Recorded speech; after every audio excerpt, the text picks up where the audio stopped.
Good morning বন্ধুরা, তোমরা সবাই কেমন আছো? আশা করছি সবাই ভালো আছো। তো এই তো সকালবেলা আমার বাসি কাজ বলতে ঘরটা ঝাড়ু দিয়ে স্নান করে এখন বিছানাটা ঠিক করব। বিছানাটা ঠিক করে তারপর রান্না বসাবো। রান্নাটা করে তারপর বাবুকে স্কুলে দিতে যাব। স্কুলে দিয়ে এসে একদম বাজারে ঢুকবো। ওদিকে বাজারে দিয়ে যেতে হয়, তো বাজারটা নিয়ে একদম চলে আসবো ঘরে। এসে দুপুরে রান্নার ব্যবস্থা করব। দুপুরে রান্না করতে করতে আবার ওকে আনতে আনতে যেতে হয়, আমাকেই যেতে হয় আনতে, আবার আমাকেই রাখতে যেতে হয়। মানে মানুষ নেই, জানোই তো আমি একা একা মানুষের কত কিছু করতে হয়।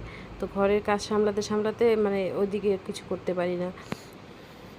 তো এই তো আমার কম্বলটা ভাঁজ করা হয়ে গেল। অমৃত এখনও ঘুম থেকে উঠেইনি, ওই তোর পা দেখা যাচ্ছে। তো ওকে উঠাবো, উঠিয়ে তারপর ওকে ব্রাশ ট্রাশ করে ভাত টাত খাইয়ে দেবো, খাইয়ে রেডি করে দেবো। মানে মাঝখানে কী হয়েছিল, ওকে কয়েকদিন সকালবেলা স্নান করে পাঠিয়েছিলাম স্কুলে। তারপর ওর এমন ঠান্ডা লেগে গেছে যে ওকে হসপিটালে অ্যাডমিট করাতে হয়েছিল। 3 দিন ওকে হসপিটালে রাখা হয়েছে, গ্যাস টেস্ট দিয়ে তারপর ঠিক করা হয়েছে, মানে ওকে সুস্থ করা হয়েছিল। তো এর জন্য সকালবেলা আর ওকে স্নান করাই না, ওর মানে ঠান্ডা লেগে যায়। স্কুল থেকে আসার পরে স্নানটা করিয়ে দিই। আর মানে কী বলো তো, স্কুল থেকে আসার পরে একদম ঘেমে টেমে এক হয়ে যায়, এর জন্য আবার ওকে স্নান করতেই হয়। তার জন্য ভাবছি সকালবেলা আর স্নান করাবো না, এমনি হাত মুখটা ধুয়ে রেডি করে দিই।